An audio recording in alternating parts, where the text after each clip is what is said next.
Now students, we are going to start chapter number 5. Okay, powers. Okay, that is powers. और इसी को हम बोलते हैं एक्सपोनेंट्स. Exponents, exponents. ठीक है, और एक्सपोनेंट भी बोला जाता है.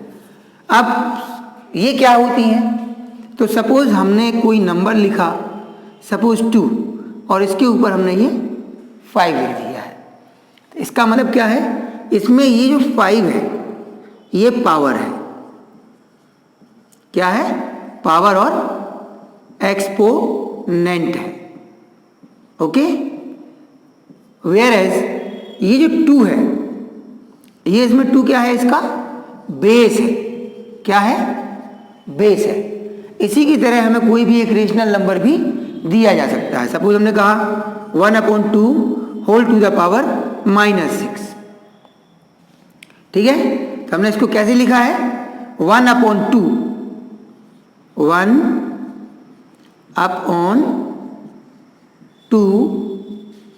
Okay, whole to the power या टू द पावर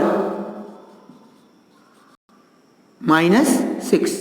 1/2 इसमें होल लगेगा.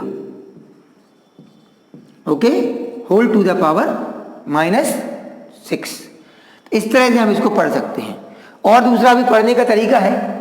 ठीक है, सपोज अगर हम चाहें तो इसको दूसरे तरीके से भी पढ़ सकते हैं. दैट इज, अगर इसको पढ़ना है ऊपर वाले को, तो हम इसको पढ़ सकते हैं 2 to the power 5.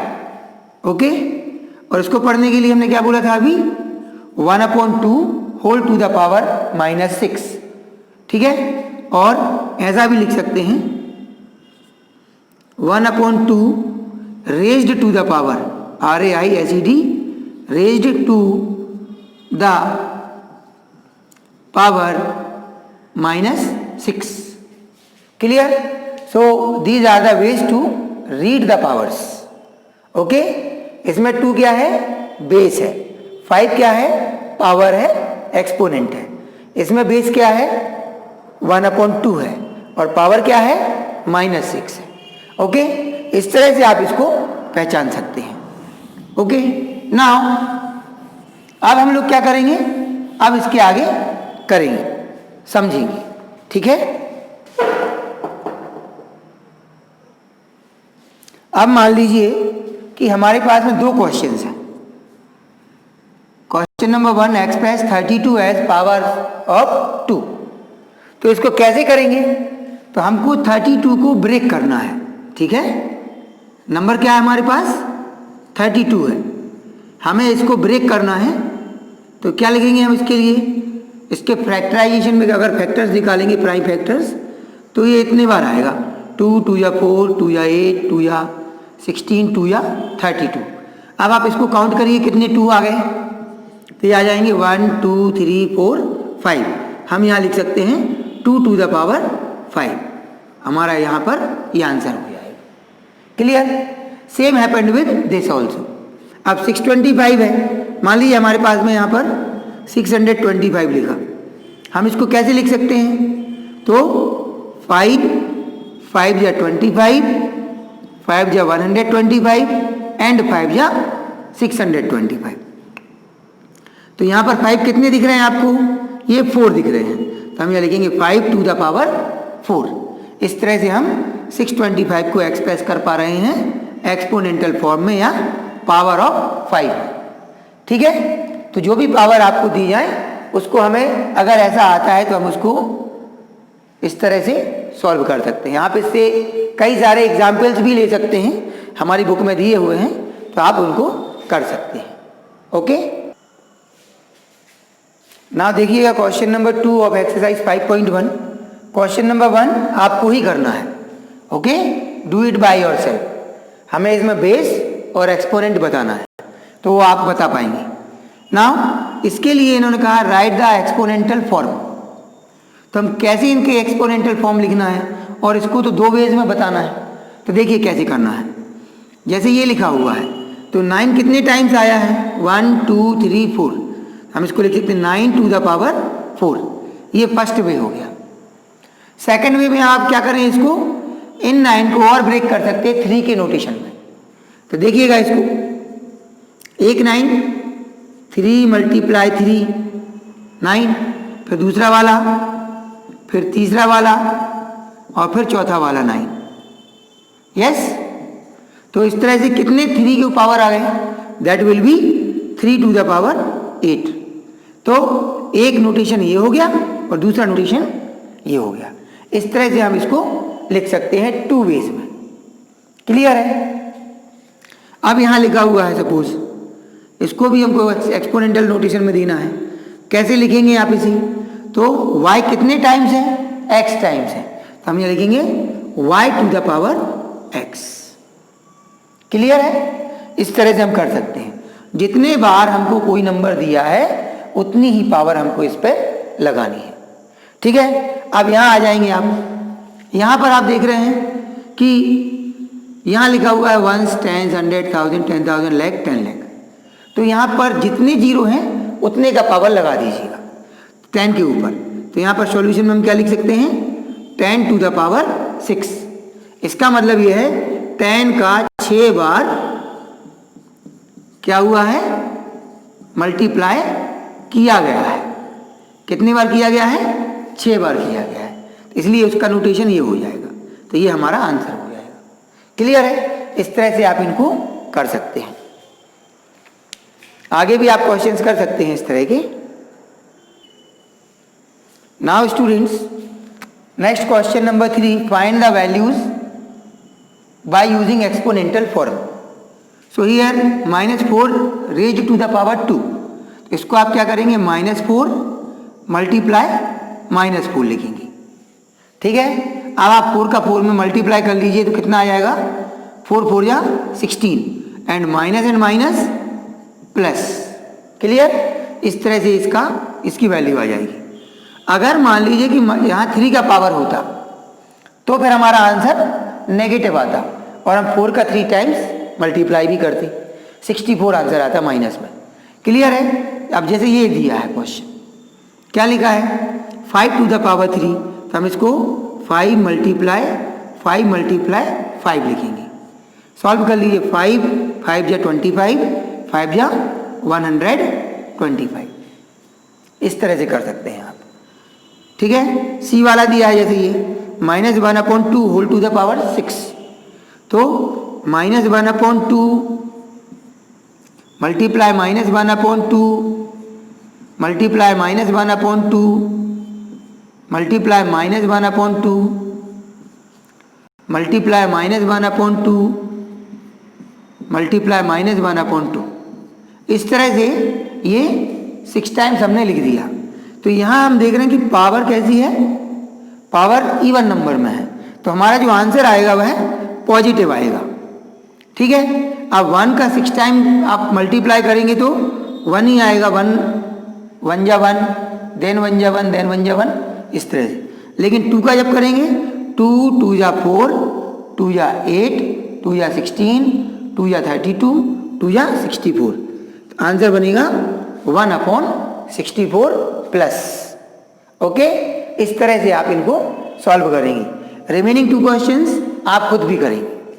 Okay, next one,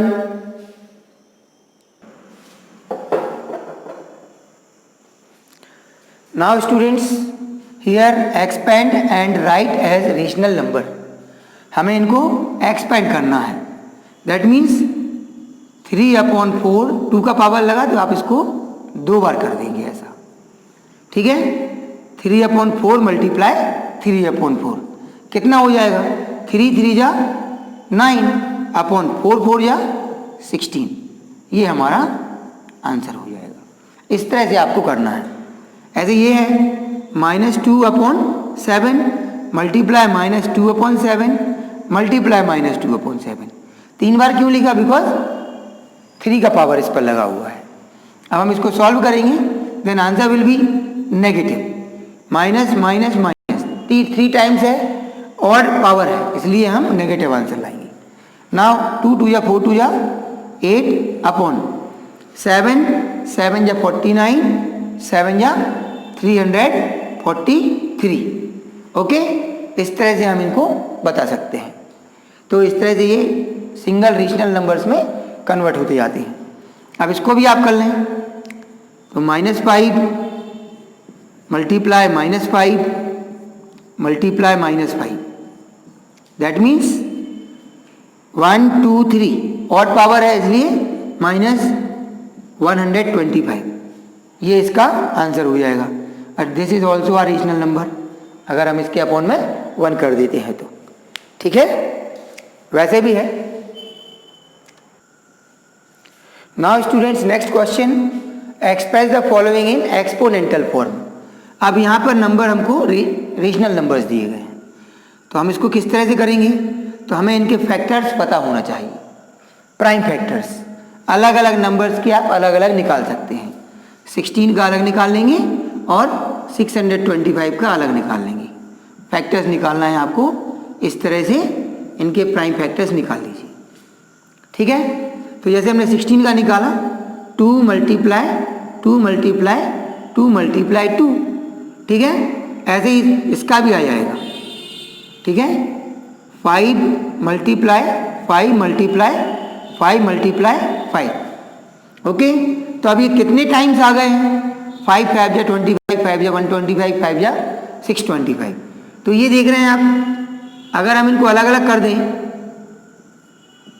इस तरह से, ठीक है, तो ये 4 बार दिख रहा है आपको, है ना। ये तो आप इसको क्या लिख सकते हैं, 2/5 whole to the power 4। Is that clear. इस तरह से हम इनको पहचान लेते हैं या कर लेते हैं। अब जैसे ये है तो इसको आपको, ये 27 है तो इसके फैक्टर्स आप निकालेंगे 27 के, तो क्या आ जाएंगे, 3 9 या 27, फिर 3 से करेंगे 3 या 9 और फिर 3 1 या 3, 3 टाइम्स आ रहा है, मतलब -1/3 मल्टीप्लाई -1/3 मल्टीप्लाई -1/3। अब यहाँ देख रहे हैं हम कि -1 क्यों लिया, क्योंकि -1 दिया, तो इसका ये 3 टाइम्स आया है, इसलिए हम यहाँ लिखेंगे -1/3 whole to the power 3। Is that clear. Same happened with this questions also, इनमें भी आप ऐसा कर सकते हैं। 32 के फैक्टर्स निकाल लेंगे तो 5 टाइम्स 2 आ जाएगा, ठीक है, देखिए। और अगर इसका निकालेंगे 243 के तो 5 टाइम्स 3 आएगा। ओके, इनको आप करके देख लीजिए, ठीक है। तो इस तरह से हम इनको सॉल्व कर पाते हैं।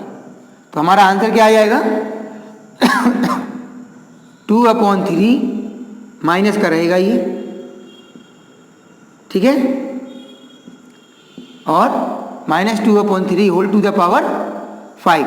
ऑड नंबर आए हैं इसलिए हमने यहाँ पर माइनस साइन लगाया हुआ है, ठीक है। अगर यहाँ पर भी माइनस था इसलिए। अब जैसे ये करना है, इसके लिए क्या करेंगे आप, 16 और 169 है, तो इतना तो कैलकुलेशन हमें आना चाहिए कि 16 किसका स्क्वायर होता है। तो यहाँ पर 4 और 4 4 या 16 होता है, अपॉन यहाँ ये 13 मल्टीप्लाई 13। इस तरह से आप इसको 2 टाइम्स लिख सकते हैं, ये हो जाएगा 4/13 का स्क्वायर, यानी 2 टाइम्स पावर आ जाएगी। इस तरह से हम इसको सॉल्व कर सकते हैं।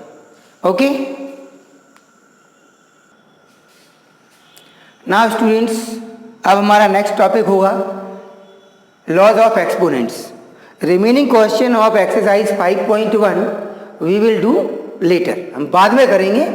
अभी जो हमें समझना था वो हमने आपको समझा दिया है, आप इतना ही करें जितना अभी कराया, ठीक है। बाकी हमको जो टाइम मिलेगा तो नेक्स्ट वीडियोस में हम उसको कवर कर देंगे, ठीक है।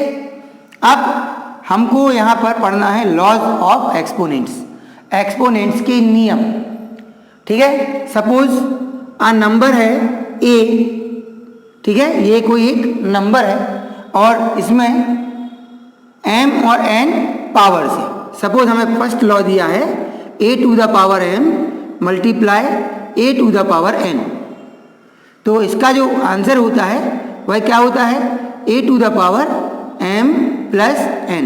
That means when the basis are same and exponents are different and their product we have to find, then we add their exponents और पावर्स, है ना। इसके लिए एग्जाम्पल आप ले सकते हैं। सपोज हमको लिखा गया है या दिया गया 2 to the power 5 multiply 2 to the power 3, ठीक है। तो by using this rule, by using a to the power m multiply a to the power n equal a to the power m plus n, ठीक है। तो इसमें हमको ये add करना है, तो ये इस फॉर्म में है, आप यहां से पहचानेंगे किस फॉर्म में दिया गया है और हम कौन सा लॉ लगाएंगे। अब यहां आप देख रहे हैं कि 2 to the power 5 multiply 2 to the power 3 है, तो कितना हो जाएगा 2 टू द पावर 5 प्लस 3 यानी 2 टू द पावर 8 आ जाएगा आंसर। तो ये है एक्सपोनेंशियल फॉर्म में, हमने सिंगल एक्सपोनेंशियल फॉर्म में इसको एक्सप्रेस कर दिया है। इस तरह के क्वेश्चंस आपको कहाँ मिलेंगे, एक्सरसाइज 5.2 इसका क्वेश्चन नंबर 1 मिलेगा आपको, जिसमें आपको इस तरह का यही लॉ लगाना है।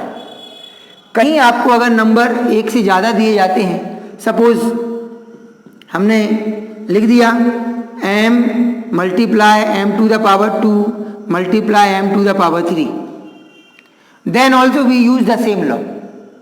यहाँ पर भी हम सेम लॉ का यूज करेंगे। देखिए कैसे, तो by using a to the power m multiply a to the power n equal a to the power m plus n। अब यहाँ चूंकि 3 दिए गए हैं, m के ऊपर कोई पावर नहीं लगा, मतलब 1 का तो लगा है।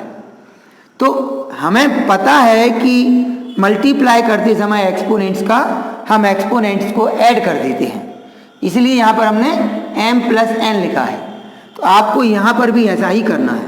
Now m to the power 1 multiply m to the power 2 multiply m to the power 3, that is equal to m to the power 1 plus 2 plus 3, that means m to the power 6।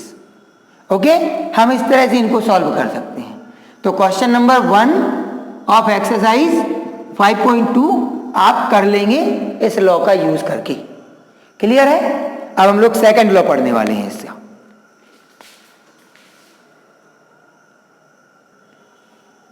Now students, this is second law of exponent. Okay, second law of exponent. तो इस second law में हम लोग क्या देख रहे हैं कि a एक नंबर है या इंटीजर है, तो इसके ऊपर अलग अलग पावर्स दिए गए हैं और बीच में डिवाइड है। देख लीजिए a to the power m divided by a to the power n, ठीक है।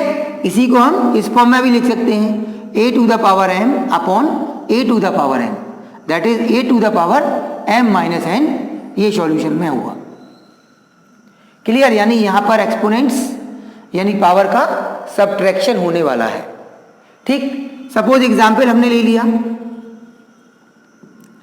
5 to the power 5 divided by 5 to the power 2, ठीक है। तो आप इसको कैसे लिखेंगे, बाय यूजिंग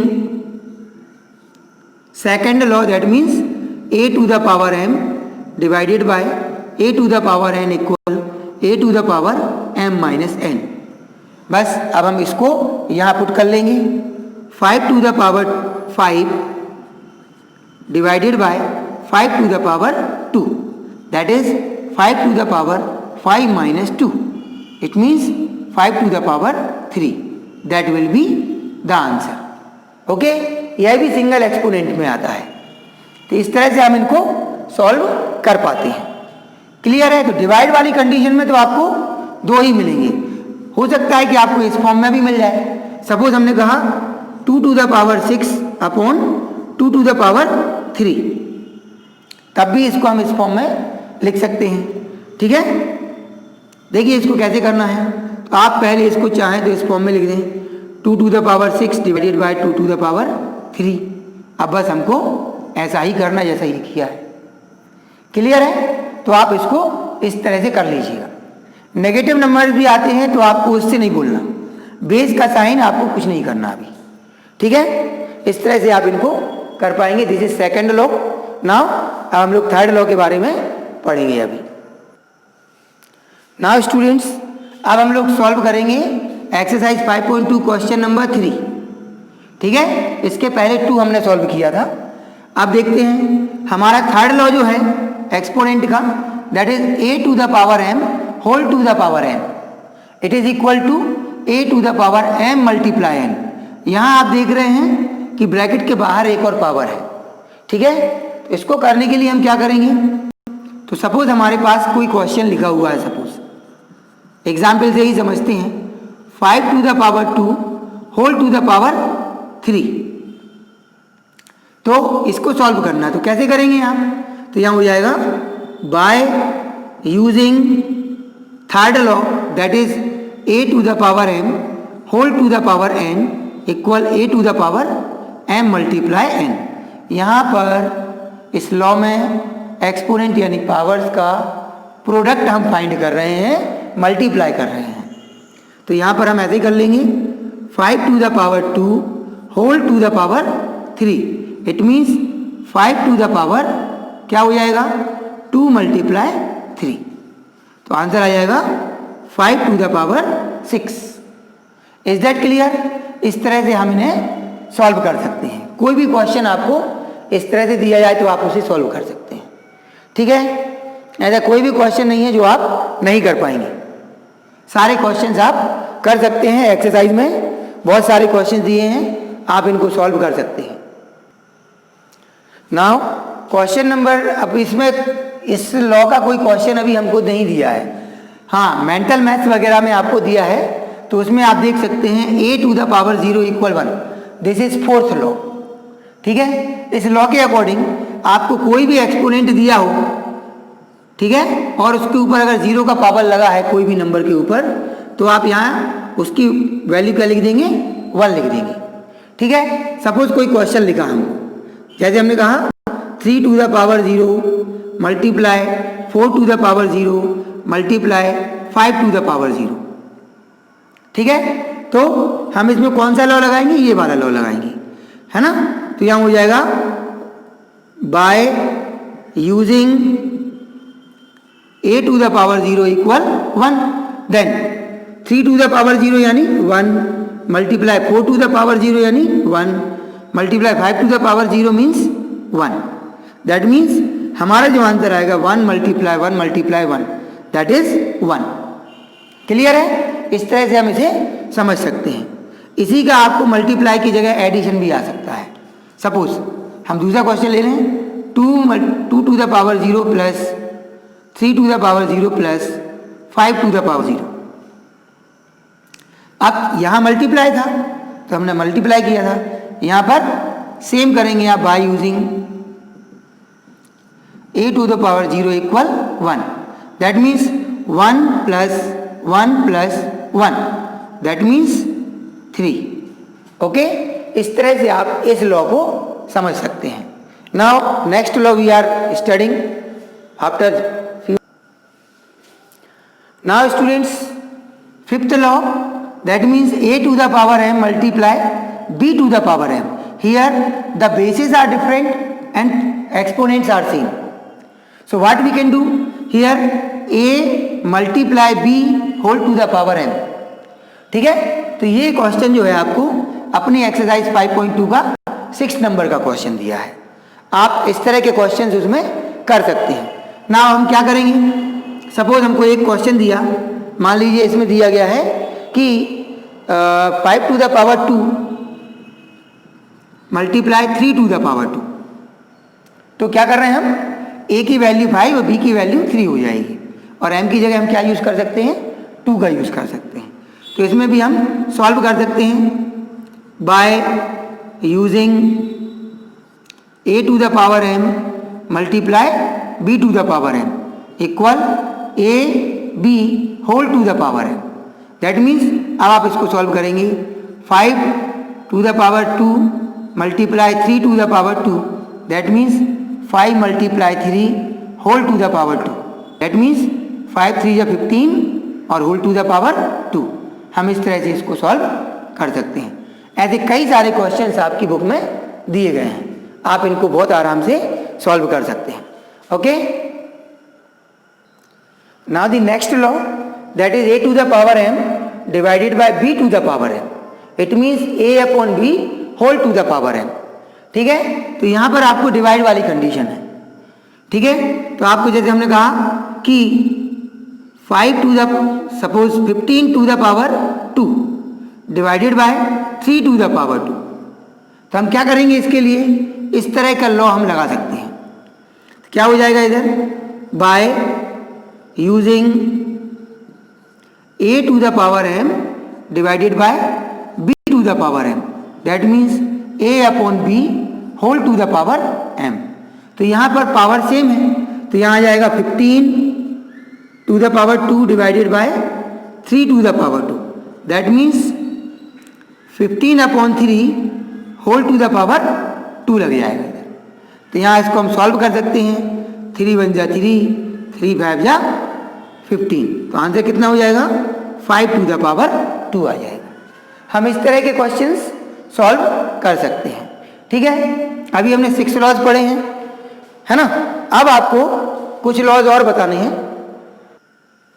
नाउ स्टूडेंट्स, हमारे पास में जो कुछ लॉज और हैं, जैसे कि लॉ 7th जो है, इसमें ये बताया गया -1 whole to the power odd power.